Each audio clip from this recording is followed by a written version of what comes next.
उनकी पूरी पूरी कोशिश होती है कि वो अपनी कंट्री को किसी भी तरह तरक्की की तरफ लेकर जाएं, दूसरे मुल्कों के साथ ट्रेड्स करें। ठीक है। अस्सलाम वालेकुम। वालेकुम अस्सलाम। आपका नाम? नबूवत।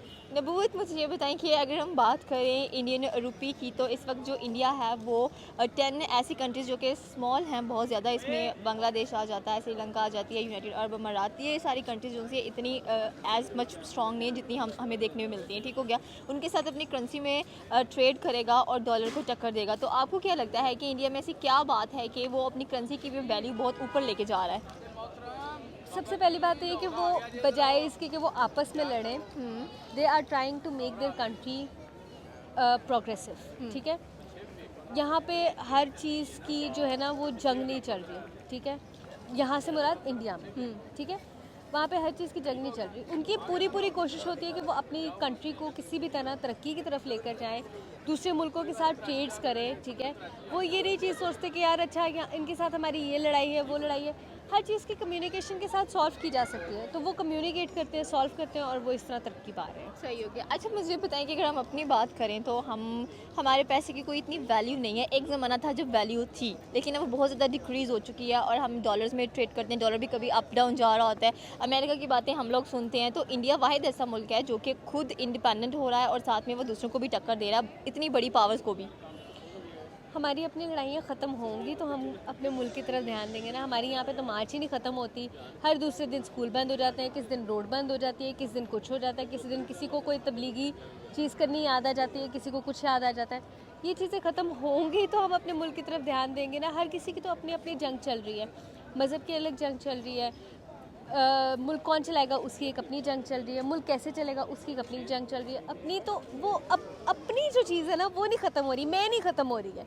मैं ख़त्म होगी तो मुल्क भी चल जाएगा। सही हो गया। अच्छा, मुझे बताएं कि इंडियन रुपये की जो वैल्यू है वो तो डेफिनेटली इंक्रीज़ होने वाली है बहुत ज़्यादा। तो आने वाले दिनों में अगर हम बात करें तो इंडियन अपने ही रुपये में ट्रेड करने वाला है और उससे क्या मतलब कि इंडिया को फ़ायदा होने वाला है? ज़्यादा फ़ायदा होगा क्योंकि वो इकॉनमी के लिहाज से ऑलरेडी 5वें नंबर पर फॉल करते हैं। तो इसके बाद उनकी इकॉनमी की क्या सिचुएशन रहने वाली है? उनकी इकॉनमी तो हमारे से बहुत हाई चली जाएगी और हम वहीं वो जो हमें कहते हैं ना हम भिखारी हैं, हम भिखारी रह जाएंगे, वो वहाँ पे पहुँच जाएंगे। ठीक है। और वो पूरे मुल्क में अपनी करेंसी जो है वो चला रहे होंगे। अपनी करेंसी स्ट्रॉन्ग हो तो मतलब मुल्क बहुत तरक्की कर सकता है क्योंकि वो सब कुछ आपका अपना होगा। That is not something you borrowed और यू बाइट फ्रॉम समथिंग। ठीक है। वो आपने अपने पैसों से ख़रीदा है, अपनी मेहनत से ख़रीदा है और अपनी मेहनत से ख़रीदी हुई चीज़ हमेशा जो है ना वो आपके लिए फ़ायदेमंद ही होती है। सही हो गया। Thank you so much. अस्सलाम वालेकुम। वालेकुम सलाम। आपका नाम? आफ्ताब जमील। आफ्ताब, मुझे ये बताएं कि अगर हम बात करें इंडियन रुपी की कि जो कि डॉलर को इस वक्त टक्कर दे रहा है और वो इंडियंस जो से हैं वो अपने रुपी में ही ट्रेड करते हैं और अब उनका एक और बड़ा ज़बरदस्त इनिशिएटिव आया है कि उन्होंने डॉलर को रद्द करते हुए 10 ऐसी कंट्रीज़ हैं जो कि स्मॉल हैं बहुत ज़्यादा, वहाँ पर ट्रेड करेंगे वो अपनी ही करेंसी के अंदर। तो इसके बारे में आपको क्या ओपिनियन है कि क्या इन्वेस्टमेंट्स आने वाली हैं, क्या इंडिया की इकॉनमी पर असर पड़ने वाला है इस चीज़ को लेकर?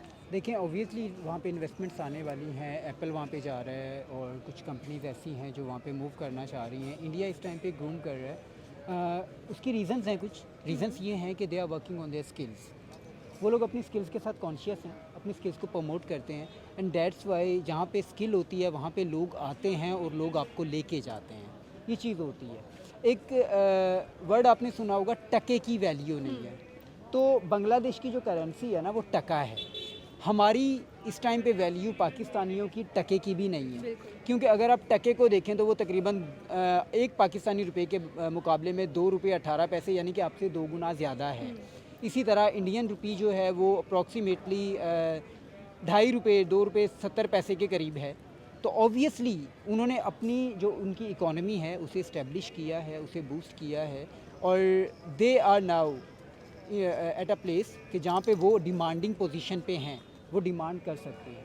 हम लोग क्या हैं, हम लोग बहुत पीछे चले गए। पीछे क्यों चले गए? अभी आप करंट सिचुएशन लेकिन एक ज़माना था कि जब हमारी करेंसी थी उसकी वैल्यू भी बहुत ज़्यादा अपग्रेडेड थी। अब डी वैल्यू हुआ है, हमारी गलतियाँ उसको डी वैल्यू करने के अंदर भी। इसके बारे में आपको क्या कहना है? बिल्कुल हमारी गलतियाँ हैं। मैं किसी गवर्नमेंट को ब्लेम नहीं करूँगा, मैं किसी और को ब्लेम नहीं करूँगा। हमारी इंडिविजुअल गलतियाँ हैं। हम लोग इंडिविजुअली गलतियाँ करते हैं। हम में से कौन है जो अपने आप को पहचानता है? Who you are being a Pakistani. अब पाकिस्तानी तो ठीक है, हम अपने आप को इंट्रोड्यूस कर रहे हैं, हम पाकिस्तानी हैं, बट हम कौन है? आपको पता है, मुझे पता है, हमें नहीं पता होता। हमें अपनी वैल्यू नहीं पता होता। जब हमें अपनी वैल्यू नहीं पता तो हम अपने रुपए की वैल्यू कैसे बढ़ा सकते हैं? तो ऐसी क्या बात है कि इंडिया के पास स्ट्रैटेजीज अच्छी होती हैं या उनकी फॉरेन पॉलिसीज़ अच्छी होती हैं? अगर हम अपने फॉरेन मिनिस्टर की बात करें तो उन्होंने कभी इन चीज़ों पे की तरफ तवज्जो ही नहीं दिलवाई है कि हमारी करेंसी है उसकी वैल्यू काफ़ी ड्रॉप हो चुकी है, डी वैल्यू हो चुका है, और इंडिया जो कि हमारे साथ ही आज़ाद हुआ है। देखें चाइना हमसे पीछे आज़ाद हुआ था 1949 में, और आज वो कहाँ पर पहुँचा हुआ है, सुपर पावर कहलाने वाला मुल्क है वो अमेरिका के बाद। हमारी सिचुएशन बद से बदतर होती जा रही है और हमारे हमसाए वो बहुत आगे चलते जा रहे हैं। जी बिल्कुल आप सही कह रही हैं। इंडिया हमसे कुछ घंटे बाद आज़ाद हुआ, बांग्लादेश हमसे तकरीबन 40 साल बाद आज़ाद हुआ, लेकिन दोनों ही हमसे आगे हैं। हम चाइना को तो छोड़ देना, आप हमसाए मुल्क की बात कर रही हैं तो हमसाए मुल्क पे ही हम बात करते हैं, वो लोग हमसे बहुत आगे हैं। मैंने आपको पहले भी एक बात कही कि व्हाट यू आर, ठीक है, हम क्या हैं, हमें सबसे पहले ये जानना होगा, फिर हम नेशन को बात करेंगे, फिर हम किसी और पे बात करेंगे। हम सब लोग ही इंडिविजुअली रीज़न हैं हमारे पीछे रहने की। हम में से कितने लोग हैं, आप सबसे पहली चीज़ आती है कि किसी भी मुल्क की तरक्की में उसकी एजुकेशन बड़ी एक इम्पोर्टेंस रोल क्रिएट करती है। हमारे आप 95% पढ़े लिखे लोगों से पूछ लें कि what are the meanings of education. आप एजुकेशन को डिफ़ाइन करें, they don't know how to define education, ठीक है। तालीम पहले, और तालीम ये नहीं होती आप नॉलेज ले लो, आप उस पर अमल करो। आप उस पर अमल करोगे, आप स्किलफुल होगे, देन आप इंडिविजुअली कहीं ना कहीं पे जाके कर रहे होगे। पाकिस्तान में बहुत से ऐसे लोग हैं जिन्होंने अपना नाम मनवाया। इवन आफा क्रीम टावर आपके सामने है, वो 13-14 साल की बच्ची या 12-13 साल की बच्ची, वो अपना नाम मनवा के जा रही है। अभी तक वो इस दुनिया में नहीं है, लेकिन उसका नाम है। तो हमारी कौम का भी नाम हो सकता है अगर हम इंडिविजुअली काम करना स्टार्ट करें। हम कम्पीट कर सकते हैं, बट हम नहीं करना चाह रहे, नहीं कर पा रहे, क्योंकि हम लोग ब्लेम करते हैं। हम लोग ब्लेम गेम से बाहर ही नहीं निकलते। Thank you so much sir. अस्सलाम वालेकुम। वालेकुम सलाम। आपका नाम? अरसलान आरिफ। अरसलान, मुझे ये बताएं कि अगर हम बात करें इंडिया की तो उनका जो इंडियन रुपी है उसकी वैल्यू काफ़ी ज़्यादा नज़र आ रही है हम लोगों को, ठीक हो गया, बढ़ती हुई है। और ऐसे 10 ममालिक हैं जिनके अंदर वो अपनी करेंसी के अंदर ट्रेड करने वाले हैं, तो इंडिया को क्या बेनिफिट्स होने वाले हैं? बहुत ज़्यादा बेनिफिट होने वाले, क्योंकि इंडिया जो है ना वो बाकी चीज़ों में भी तरक्की कर रहा है। मुझे तो अभी पता चल रहा है कि ये जो डॉलर है और पैसे में भी उनकी हाइट इतनी जा रही है, तो इस तरह तो उनके लिए बहुत बेनिफिट है। जैसे हम ऑनलाइन काम करते हैं, कोई हमें डॉलर 200 रुपये आता है, अगर वो लोग करते हैं तो उनको अगर डॉलर आता है तो उनके लिए तो ज़्यादा पैसे उनको अमाउंट आएगी, अपनी तरफ आएगी। तो ये उनके लिए तो बहुत बेनिफिट की बात है। वहाँ पर फिर मेरे ख्याल से जो गुर्बत है ख़त्म होने वाली है उनके करीब, क्योंकि ये फिर ना इंडिया वालों का एक स्टेप है एक अच्छे खुशहाल माशरे की तरफ। जी अच्छा, मुझे ये बताएं कि अगर हम देखें तो इंडिया की जो करेंसी है वो डॉलर को टक्कर दे रही है, डॉलर की जो वैल्यू है वो डी वैल्यू होती जा रही है, ठीक हो गया। तो आने वाले दिनों में क्या आपको लगता है कि बाकी जितने भी बड़े ममालिक हैं और वो इंडियन करेंसी को प्रेफर करने वाले हैं?